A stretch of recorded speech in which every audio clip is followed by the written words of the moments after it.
Welcome everybody to the War and Peace Fantasy Podcast, here today with Ray Estrada and Alex Rudy. I'm Alex Uwe. Here we go. How you guys doing? Doing good. Excellent. All right, let's dive right in here. Let's talk about the Players of the Month, which were just announced earlier today, as of the day we're recording this. And I figure we'll go through a lot of these players and talk about what we see for them going forward. Because, you know, other than Mike Trout, I think there's a lot of interesting names on this that have won some awards here. So, Players of the Month, those are the big ones, obviously. Mike Trout won it for the AL. I think he's pretty safe as a fantasy option. I think that's as clear as can be. But Ryan Zimmermann is the more interesting guy here. I don't know what to say about Ryan Zimmermann, because obviously he's not going to keep up his pace. But what is the final slash line going to look like for a guy who goes off and hits 420 in April and hits 11 home runs in his first month of the season? It's really hard to determine something like that. Yeah, I mean, like, whenever you're putting in predictions based off April, they're kind of meaningless. I mean, yeah, I don't know what to say. Like, you can't... Meaningless. Nothing is... From a fantasy perspective, I would say, like, for guys like Trout, I mean, he's hot. He's doing great. He's being Trout. He's a workhorse. He's going to keep it up. There's guys like Zimmermann who are hitting the shit out of the ball because they're healthy for the first time in God knows how long. They're probably going to get hurt again, because they always do, and slump and probably never, and kind of break up their rhythm once they do. There's guys like Judge, who we'll get to, who are kind of, getting their everyday playing time for the first time, and pitchers haven't really adjusted to them yet, never really figured out how to pitch them. I really think nothing about guys who aren't just year in, year out. I think the only thing that can really be concluded is what I'm trying to say in April is if guys who are already consistent producers, you can confirm that this is another year of that consistent production. Yeah. I think that's really the only thing that can truly be taken away at this point for the season. Like a Trout.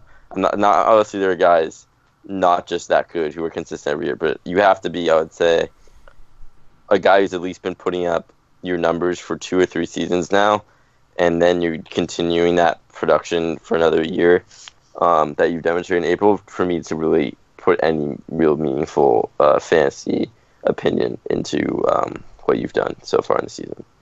Yeah, and I'd say that's normally the case too. With Zimmermann, I'll give you the full slash line here. In April, he hit 420 with a 458 on base and an 886 slugging percentage. That's good for a 1,345 OPS, which is obviously absurd for any extended period of time. And as I mentioned, to go along with that, 11 homers and 29 RBIs.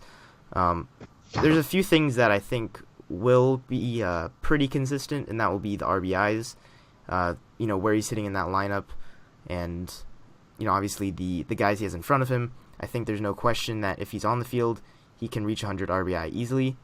You can't even talk about batting average when a guy's hitting 400. You can't project the rest of the season, because it's obviously going to be a lot less than that, but he could still end up hitting over 300, which would be insane for a guy like Ryan Zimmermann. I will say that I do think there is some merit to what he's doing, because there's a very clear difference in his approach at the plate, and he's hitting a lot more balls in the air, which has obviously been the trend lately, but it's something that's really benefiting him. And he's always been a guy with really, really good exit velo numbers, since we've had them. I think it's not out of the question for him to be something like this year's Daniel Murphy, but I think the biggest question is health, for sure. So I think obviously you have to sell on a guy hitting like this. You have to sell. Like, there's no question about that, right? On Zimmermann? Yeah. There's no doubt. I mean, I don't really know how many leagues you could really... I don't know. You really have to be in a league, once again, where there's a divide between the educated and the uneducated in fantasy, which, I mean, there are probably plenty of, but I don't really see how, like, people who are true or like diehards like us would ever buy on Zimmermann unless like we had a clear need at that position. I mean, I don't know how much you can really get. The problem with these guys having super hot Aprils is that it's really hard to time selling them. It's one of the hardest things I think in fantasy is how to time the selling point of these hot guys and when to sell high and when it's even worth selling them instead of just writing out their production. I think I would sell him if you could, but it really is going to depend on your individual situation because I wouldn't go out of he's not the type of guy where you should be going out of your way to just sell. Well, There's yeah, no way I think this is going I think anywhere. at this point you need to ensure you're getting at least like a top 50, 60 player. Yeah, exactly. But Yeah, I think you gotta Zimmermann himself will fall somewhere, maybe in the low 100 range in terms of rankings, even going forward. So, keep that in mind too. He's not gonna completely fall apart, I think. Yeah, like I said, once he gets hurt. I think you got to sell Zimmermann. You got to get a really good price for him because if he stays healthy, he could put up a really solid year numbers wise. So you don't want to sell him for a chump change, and then have him ride out a full healthy year, and then you didn't get anything really for him. Yeah, of course. You always want to stay away from that. Let's talk about some rookies. These guys are a little bit different cases. Aaron Judge is my favorite baseball player right now, and might be for a very, very long time. Honestly. I would honestly consider selling super high on him if you can get enough back. And I know it's a bold move, but if there are guys in your leagues who can convince that he's truly the next superstar in the league, I would sell him for a guaranteed superstar because I know at this point it seems like he is that, but he's just seems there's just no way that by August or by July, pitchers haven't figured out what he's, how to pick him apart a little bit. I mean, he would truly have to be a generational talent to keep up a pace remotely on this. He definitely won't keep up this pace, but even to keep up something remotely this historical, he would have to be a guy destined bearing injuries for true greatness. And while I would love that to happen, I followed him for his whole minor league career. He never, ever, ever showed anything like this. It's very similar to Sanchez last September when he was also crushing the ball. The Yankees have a really home-heavy schedule, which he destroys Yankee Stadium. He seems great for home runs. It really inflates the numbers.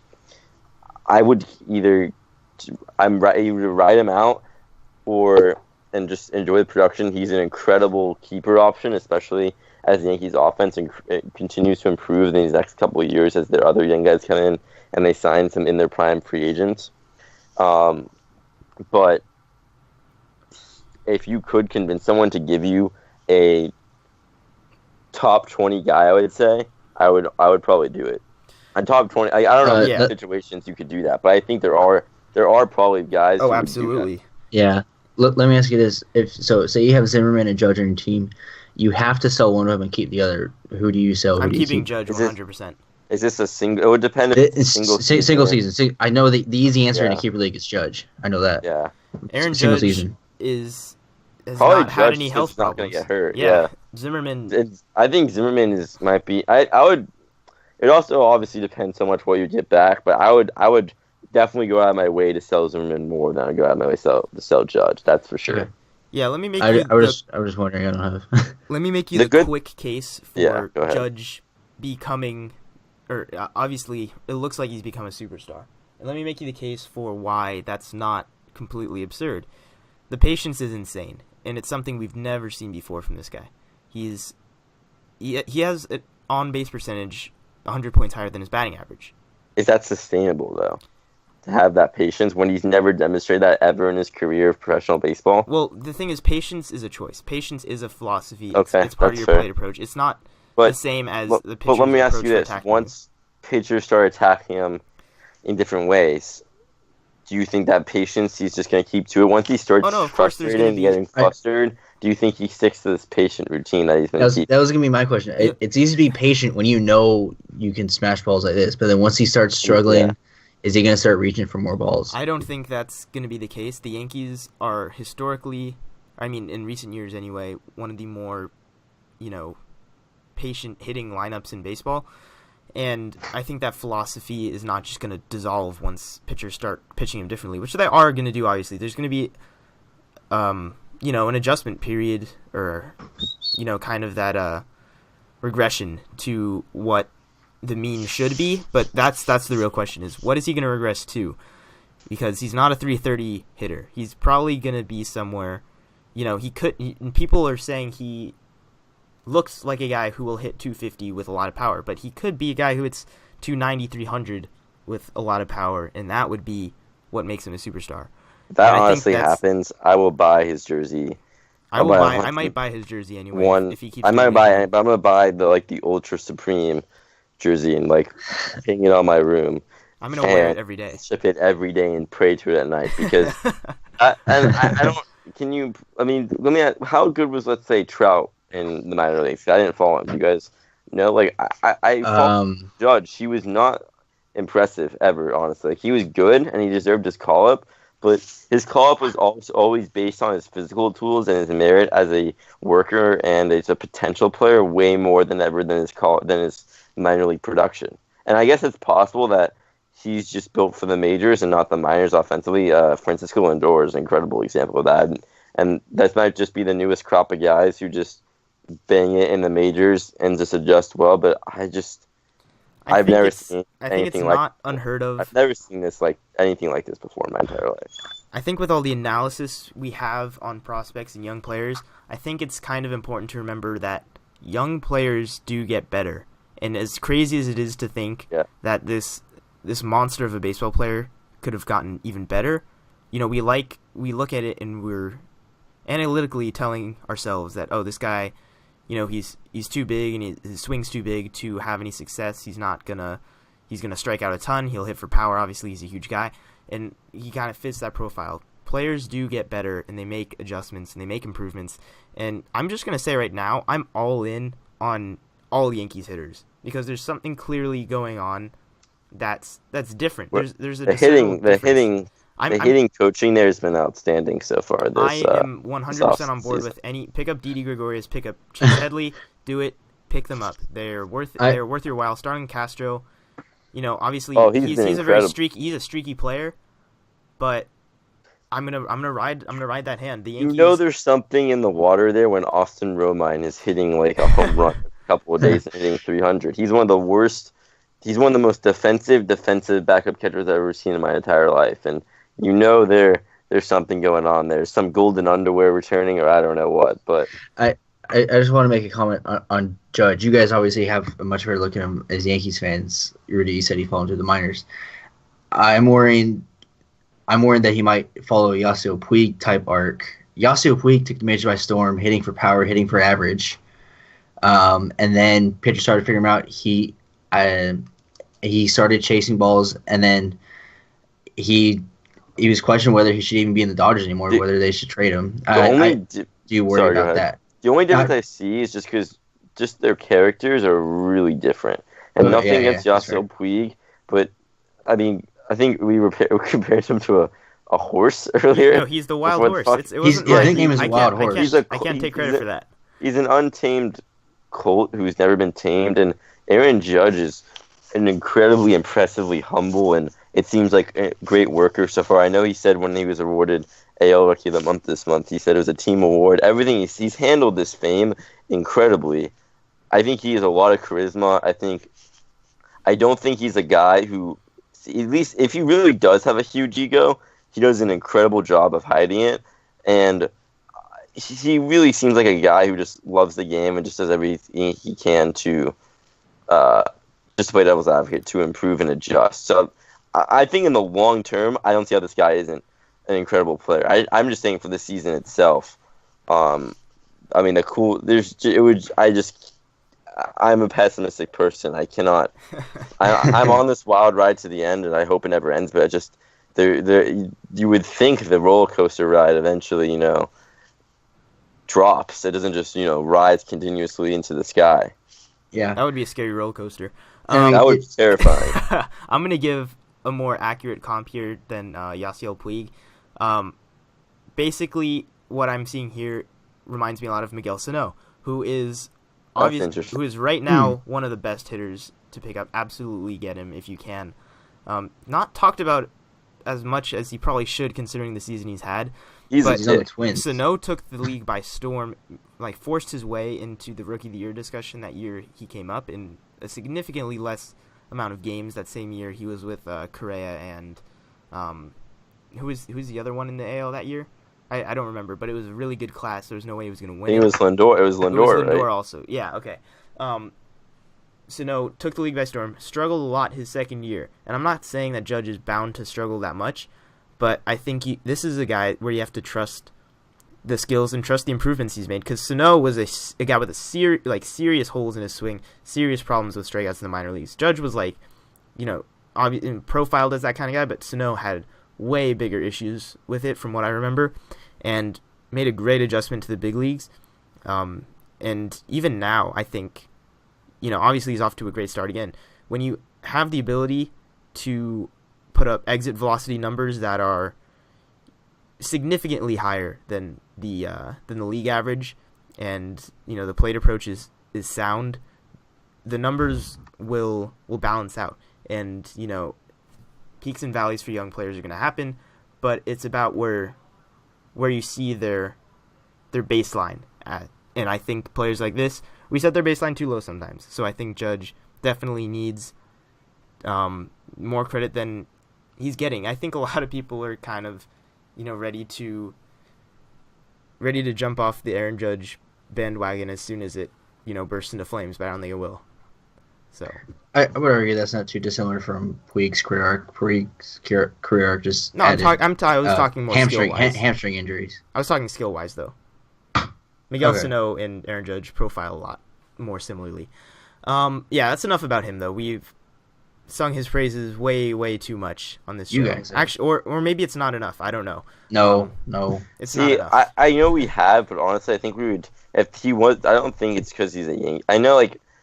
I know more about him because he's a Yankee, but I think I would probably talk about him this much if any young player was doing this. I mean, Eric Thames deserves the same amount of recognition for what he's pulling off with his adjustments, actually really similar adjustments, and just being a lot more patient at the plate and adopting a more, I would say, efficient swing pattern versus a cage bomb swing pattern. It's done wonders for him too. Yeah, I mean, we're not going to talk about Thames much, but I will say the big difference there is his ability to hit breaking balls, which obviously playing in the Korean League will help you with a lot because you see breaking balls constantly over there. Apparently they only threw him breaking balls, almost every at bat. He was God there. What else do you throw God? You throw him sliders. That's what you throw him. All right, let's go and talk about the other rookie of the month who has gotten significantly less praise as Judge has, and that's Antonio Senzatela. I think I said that right. Yeah. If not, I apologize, but that is the name, and we're going to talk about him because he definitely looks like an interesting pitcher, and everybody wants to stay away from him because of Coors Field. But should you? I think he does deserve a place on certain rosters, maybe not standard league rosters, but definitely has warranted a good long look at where he should be going forward. Do you guys happen to know anything about Senzatela? Do you happen to know his name? Do you happen to know if I'm saying it right even? It's Senzatela, damn it. I guess not. That's my stutter, not struggling to say the name. Senzatela. Yeah, no, you're saying that right. You can say it right when you look at it. Is remembering it that's hard. But I mean, it's like you said, it's hard to really jump on, really get excited about him. The fact that he is pitching at Coors Field, he's not a high strikeout guy. Maybe that's affected by Coors Field, but he has 18 strikeouts in 32 innings. So, looking at looks like Statcast, he's got his four-seamer average is about 93. So he's got decent velocity, but it is hard to get excited about mostly pitch to contact guy at Coors Field. Yeah, I mean that's obviously the biggest concern is that he's not John Gray. John Gray is obviously a huge strikeout pitcher. He was on the DL still, by the way. I don't think there's any really new updates there. But strikeout pitchers tend to profile as the types of pitchers you want in a ballpark where you don't want anybody even touch the ball because it might fly out of the ballpark. And that's not really an exaggeration either. Like that's the serious that's the reality of it. The Coors Field is really tough to pitch at. Not just because of homers, it's because, inflated batting averages as a result because of that too. I mean that park is massive because they're trying to hem in homers, exactly. But it's still impossible. I would say don't pick up Senzatela, but keep him on your radar for sure. Pick him up for stretches where he's on the road, absolutely. But I would say if you have him ride out this hot streak he has going, don't just jump off the bandwagon shit. Just know this is not sustainable with the type of pitcher he is in the ballpark that he's going to be pitching in probably most of the time. Yeah, honestly, I kind of feel bad for guys. For pitchers. Oh, I feel really bad for Rockies pitchers. Now that I think about it, I kind of just realized why they never signed pitching free agents. That a pitcher free agent would probably never ever go there unless they paid him just a ridiculous amount of money for what he is. Because if you don't have like historically great numbers there, you ruin your career probably. I mean, I never really thought like that. I mean, but just it's really unfortunate. Now that I think about it, they'll never sign a big name starter. Yeah, I mean, reliever's a little bit different because they only need to get 3 outs, but even then, you don't really want to be pitching most of your games there. Yeah, and don't get me wrong, I like what the Rockies are doing this year, especially, but I think it's just too much of a red flag there. For sure, on road trips for the Rockies, go ahead and pick up Senzatela, Chatwood, Kyle Freeland is another guy who's been great this year. Yeah. These guys are. If we're talking daily, they're certainly deserving of a roster spot in those cases. If we're talking daily fantasy, we don't do too much of that, but like daily fantasy, he's got a road start, then he's definitely worth it. Yeah, I think he pitched today. Actually, now that I'm thinking about it, let me look that up here. Game logs. Yes, he pitched today. Well, it was against the Padres. 6 innings. Gave up 6 hits. 3 runs, 2 of them earned, home run, walked 1, and struck out 2. So pretty solid. I think solid. The Padres, you obviously put a little asterisk next to those starts, but in general, I like him, and I don't like Coors pitchers. That's the gist there. Let's talk about a couple more pitchers. These guys are probably not the pitchers you expected to win Pitcher of the Month. Dallas Keuchel and Ivan Nova. Even with the numbers we have, I don't even think Keuchel is the most deserving AL pitcher for this. Don't get me wrong, incredible month, and I think he won like every single start. I think he has 5 wins, but Chris Sale had 5 consecutive games where he struck out 10 or more batters, and Irvin Santana basically did not allow anything the entire month. But Dallas Keuchel looks like he's back. Do you guys have any concerns about Keuchel, like serious concerns going forward? No. That guy's just weird. I'm just confused. I don't. Is he good? Is he bad? He's probably just an inconsistent guy. At this point, he's just a pitcher. I think he was great one month and then poor the other. He's kind of Porcello-ish. I don't know if they're really stylistically Porcello's alike, good. That's pretty good. It's pretty good. Porcello good career-wise? You could say he's one of the more. Right now, he's good. He was horrible to start the year. Horrendous. Porcello, he was. He's had really bad. He's had 3 or 4. You really need to look at his numbers. His first 2 or 3 starts. He's had 4 consecutive quality starts, I think, now. Well, that's my point. Is that he's inconsistent. I didn't say he was. I'm not saying he's poor. I'm saying he's on and off. I think Keuchel is the next guy.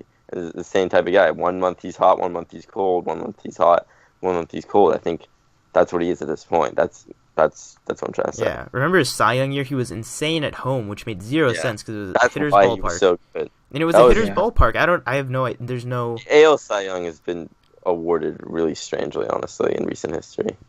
Yeah, absolutely. Ivan Nova is a bit more interesting than Dallas Keuchel in my mind because Nova is the most recent pirate reclamation project, and I think we have one of those every year. Who was it last year? Last year did not go very well for them, as I recall. Was J-Hab 2 years ago? That was 2 or 3 years ago. And that even. was... It was definitely not last year, but that was 2 years ago. Last There was year, some last year I remember they brought in John Neese, and that did not go well at all. That was the one. That was like the leap year in the leap project. Yeah, but the percentages are still pretty good there. I like Ivan Nova a lot, especially in points leagues, because he does not walk anybody. He has thrown more complete games than walks in his time with the Pirates. That is unbelievable. 5 complete games and 4 walks, I think, was the number. Absolutely must own in points leagues. Probably a top 10 pitcher in my book in points leagues. I know that's a little bit ridiculous to say. Ivan Nova, after 1 month, I'm calling a top 10 pitcher, even in a certain format. But some things definitely stick, and I think, the philosophy of throwing more strikes and being more aggressive with hitters is, a discernible difference. I think I keep talking about that. Change in approach is something that you can control, and it's something that, produces, somewhat reasonably safe results or reliable results. So I think Ivan Nova is a must-own. Any counter to that, or you guys on board with that? I mean, he's definitely going to maintain this, but I think it was pretty easy, honestly, to predict that he would have success with the Pirates. He's kind of the makeup of a guy who you would usually expect him to do well with, and yeah, he's fine. I mean, I don't think he's going to be an ace, but I think for fantasy for the rest of the season, I think you can definitely count on him being an above-average pitcher. Who would you rather? Yeah, sorry, go ahead. I think he definitely works well as a quality starts guy because he's pitched 5 games so far this year. All of them quality starts be 3-2. So if you're kind of quality starts, he's very good. But so far the amount of wins compared to losses hasn't been there. Oh yeah, wins, my favorite stat. I was just gonna ask, who would you rather own the rest of the season, Ivan Nova or Garrett Cole? That's Garrett Cole. Garrett Cole. I think it's closer than you would think. I think the strikeouts. It is, but it's still Cole, decisively Cole. I really think this is a fantasy mentality standpoint. I think this question really just represents how me and Ray's kind of strategos with fantasy differs from yours. I would say this question and our answers, it just represents how we use things differently. I think we don't really put a lot of weight in of Nova's April, and we put a lot of weight in Cole's talent, even though he's been honestly pretty inconsistent. Unimpressive, I think, is the word I use. Yeah, he's been pretty underwhelming with his... he's been hurt too a lot, but he's had an underwhelming career, but we still kind of buy that talent, whereas from your perspective, you're looking at the raw numbers, and Cole's been pretty good this year, but you're saying you're taking Nova's hot start progressing into a better overall year. So I think it's just I really favor Cole, but I can definitely see like the case in either arguments with 100% because and like I Cole's said, had one season in his entire career that's lived up to his hype, to be honest. Yeah, and like I said, Ivan Nova is really, really good in points leagues because he does not walk anybody. He's only walked one guy in 5 starts, but the strikeout potential is not the same as Cole. Cole, close to a strikeout printing guy, and Nova is just not close to that. But if you're trusting what you've seen from Nova, which I am for the most part, I think he is definitely not far off. I really can't gauge what that would be in standard leagues just because so many pitchers are on and off the boards with injuries back and forth. I really have to sit down and look at it, but I'd still probably have Cole a few spots ahead of Nova in standard formats just because of strikeouts. Strikeouts matter. Cole has a loss this year against the Cubs where he went 7, gave up 2 hits, 1 run, which was unearned, struck out 8, it didn't walk the batter. So, and his only bad start really was against Boston to open up the year. So Cole's had a solid year, just hasn't had the run support necessarily. He's 1-3. Yeah, I think that's pretty good. That's a pretty good breakdown right there. Let's go ahead and move on to our one question we got for this week. As always, I will go ahead and remind you how you can ask your fantasy baseball questions to us. The best way would be to tweet us at WPB_podcast, but you can also leave comments on this podcast. You can email us at warandpeacebaseball@gmail.com. And if there's any other ways I'm forgetting, you can find those down in the description below. Facebook is also another way. Our Facebook page is another great place to do that. That's where this one is from. The question is in regards to Christian Arroyo. The question basically just says, could Christian Arroyo be a steal? Because nobody's really paying much attention to what he's doing because there's not much to pay attention to. He's a one-category guy for the most part, and that would be batting average. Is there any serious upside that you see with Christian Arroyo? Personally, I've never really been a fan of guys who only contribute in batting average in fantasy, especially as steals. I would never probably describe a guy like that as a steal.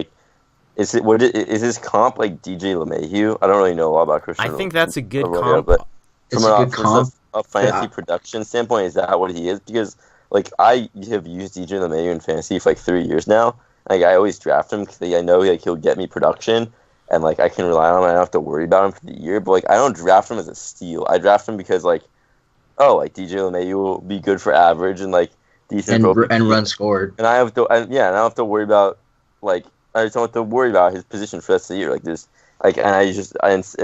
this is a situation where I'm not taking a top fan second baseman early, so I really don't. You have to be incredibly elite at average in fantasy, I would say, to be really in any one category to be a steal. But I mean, he's fine if you need him at the position and you are weak in average, or but a steal is a stretch because I don't know. A steal would be having gone Aaron Judge in week 2 of the season. That's a steal. Yeah, but I would say too. I mean, he's put up okay numbers, batted at 278, 297 on base, for 44 slugging, but couple of home runs, 5 RBIs.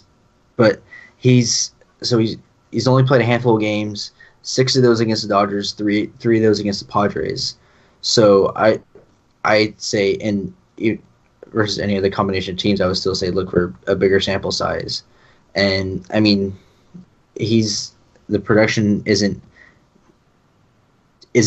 all that massive to start off his career. So yeah, I wouldn't call him a steal by any stretch. Yeah, I mean, we've talked about him a little bit before, but if you're looking for something deeper, I don't see it right now. If you're looking at StatCast metrics, not very impressive. He's about league average in exit velocity, and his launch angle is leaves a lot to be desired. It's not something that has some underlying suggestions that he's going to hit for more power. If he does start increasing that launch angle, then I'm going to be paying attention to that, because I think a lot of the better hitters in this game are guys who were, basically, bat-to-ball batting average guys. And if they develop a little bit of power, then that's that next step. I think Christian Yelich is probably the most obvious instance of that, where he's like Benintendi, too. Benintendi is still really young. Though. Yeah. But I think he's also trying to. Similar. It seems like he's also on that Yelich path where they kind of realize that if they really want to make it to that next level, they have to kind of add some pop to their games. You can't. How many true stars in this modern baseball don't have any above average power for their position? I think DJ LeMahieu is one of the few. Is he even a star though? I think he's not. It's not flashy, but I think he's definitely. No. I would say the difference. I would say the difference between him and LeMahieu is that Arroyo and LeMahieu is that LeMahieu is at the top of the order, so he's going to score runs when he does get on base. And he plays in Coors Field half the year. And he plays in Coors Field, exactly.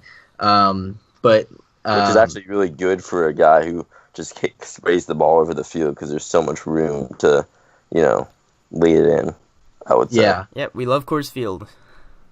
Yeah, Arroyo has, he has 10 hits and a walk, and he's scored 4 runs.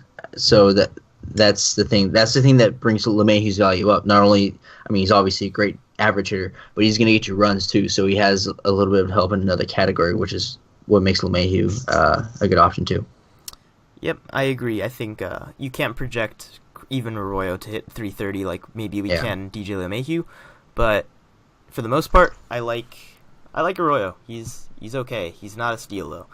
I like him. Not yet. No, not yet. Yeah, so our last little thing we'll do here, we'll give you a quick look at the weekend schedule, or at least some of the more notable matchups, and then we will go ahead and end it there. I think that's a good place to do that.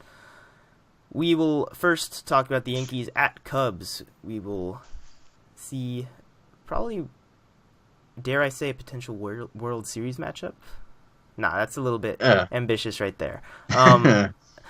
The Cubs obviously are a favorite in this game, just because they're the Cubs. But the Yankees at home, in the same thing goes with their pitching. Their pitching's been fine, underperforming but still fine as far as Cubs pitchers go. And the Yankees, other than Tanaka, have not really shown anything impressive from that side of the field. And I think that's probably the biggest difference there. I'm not really looking to use hitters on either side in this matchup, personally, but do you guys see anything you like from this matchup over the weekend?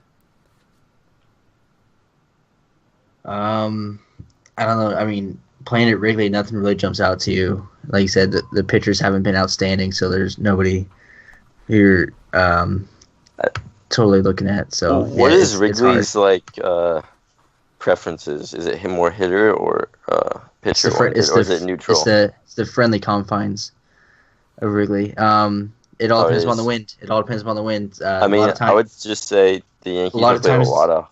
Oh, go ahead. A lot of times the wind will blow hard in, so it depends on the wind. Sometimes it can blow out and it'll be easy, but sometimes it'll blow hard in, and you have to really crush the ball to get it out. I would just say that. Go ahead. They'll finish that thought. Okay. I'm not trying to interrupt. If you saw in the division series last year against the Giants, that was a very windy game, and Baez absolutely crushed that home run off of Cueto, and it barely got out. So, I would just say the Yankees have this stretch has been largely at home, and a lot of the power is encouraged by getting to play at Yankee Stadium. So, and getting to face Blue Jays pitching. Yeah, and if the wind is blowing out, blowing in, sorry, I would not be shocked if the Yankees kind of slump this series. And they face Hendricks, Brett Anderson, and a to be determined. So, I'd say, Brett Anderson on his day can be good. If here's the wind in, and he's throwing his breaking stuff well, he actually could be surprisingly effective pitcher. I don't know how Hendricks is doing this year in his kind of sophomore season as a top pitcher, but not very good. Not good. Yeah, not very good. A lot of people predict 4.18 ERA, but he's 2-1. I trust the skills enough for him to bounce back. Yeah, so I wouldn't say this is. I'm still ride. I would still ride let's say these Yankees hitters, but because ride until you die, especially in fantasy baseball. But I wouldn't be shocked if this is kind of where they start slumping a little bit. Who are the Yankees sending out this series? Pineda. Okay, Pineda's been really hot. Pineda versus Hendricks. Then that should be an interesting one. Montgomery versus Anderson, and then TBD on Sunday. Yeah, maybe use Cubs hitters against Jordan Montgomery. Yeah, I would definitely take advantage of that. And the TBD is probably going to be another kind of Jordan Montgomery type young guy who is mediocre at best. So those might be good opportunities for Cubs players for sure to fill in the stat book. Yeah, Pineda, nice season. I'm not trying to use him against the Cubs either. Just throwing that out there as well. Yeah, that also sounds like a suspiciously good time for him to suddenly become old Michael Pineda again. Yeah, it is going to be cold and windy over the weekend. Not sure which direction the wind's going to come in. Why don't you know this, Ray? Come on. This is what we need you for. Step it up. Go to Chicago and tell us, please. Okay. I'm literally looking up. We could have the weatherman as our do you think Mike Trout will be our weatherman, our podcast weatherman? I don't think Tim Salmon's doing anything lately. Mike Trout actually loves weather, though. Is Tim Salmon doing? Does he do stuff for the Angels broadcast? We will find out. We will find Tim Salmon. So the wind. Looking at this, I don't know. It's just an arrow that's pointing down. I don't know if that means in, but I literally looked. Up. The wind is going to be blowing down. So I literally looked up just Wrigley Field, so that could be in, but I don't know if that's. Well, it's definitely going to be a low offense game if the wind is. It's going to blow 25. Look for your it's ground gonna blow, ball pitchers. Or it's going to blow like 10 to 15 miles an hour. Friday night. Saturday is going to blow. It's like 15, 20. And Sunday night is going to be a little bit, or Sunday is going to be a little bit calmer, but the wind's going to be up in Wrigley, so I wouldn't expect much offense. It's going to be cold in the low 50s all week. Yep, I like the weather report there. I will go ahead and tell you where to absolutely throw as many hitters as you can in the series into your lineup, and that will be the D-backs in Rockies. Part 2, they just played this week also in Arizona, but this time they're at Coors Field. Both of them hitters' parks, obviously, but I think there's going to be a lot of runs scored in this series. Hell yeah, without a doubt. Like a lot of runs. And I think the guys in particular to look at, Ian Desmond, who is fresh off the DL, and he looks pretty good so far. Granted, he's been playing against the Diamondbacks, and he got to hit one off Jared Weaver today. That was fun. So I think Ian Desmond's fresh, though. I think that's something to keep in mind. And obviously, basically any hitter you can get your hands on in that series. Yeah, there's a lot to like in that series. One more series that I'll mention real quick here, too, is the Rangers at the Mariners. And this should be a little bit different now that the Mariners are actually picking up some steam. They played a couple times early in the season, and the Rangers basically took it to the Mariners in both of those series. But I like the Mariners a lot right now. They have Segura back, and they're looking good. They're looking really athletic, I think, is the right word to use there. Did you guys happen to see the catch that I think Guillermo Heredia made in the game today? That was insane. I think that is not fantasy relevant, but it is definitely worth noting because I wish it was, because I have Kiermaier and Pilar on my teams. I wish defense played a role. We should. I think there's ways to do defensive-minded leagues. We could look into that going forward. That would be pretty interesting there.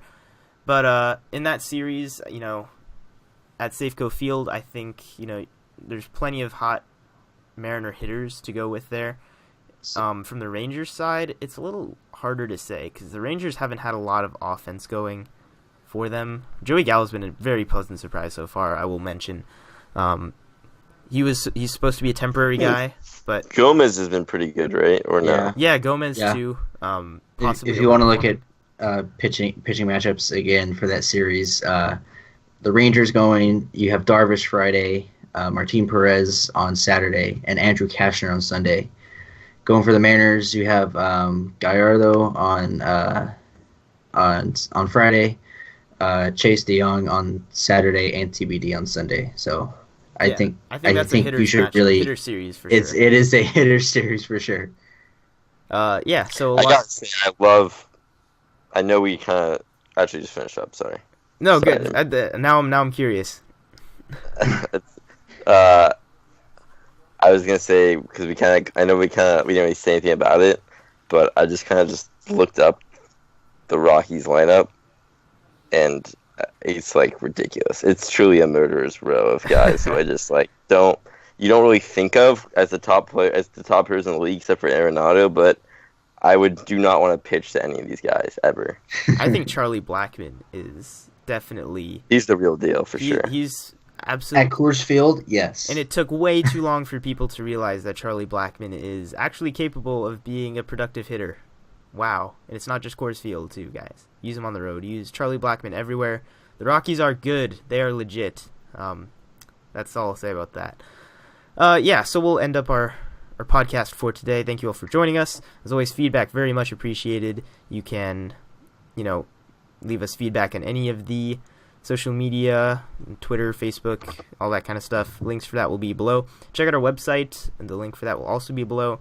We are trying to produce more articles, and we will talk about those more as they become available. And I will remind you that this podcast is available on iTunes, YouTube, and SoundCloud now, so you can find all the ways to download and subscribe and do all that. Yeah, so that is it for today.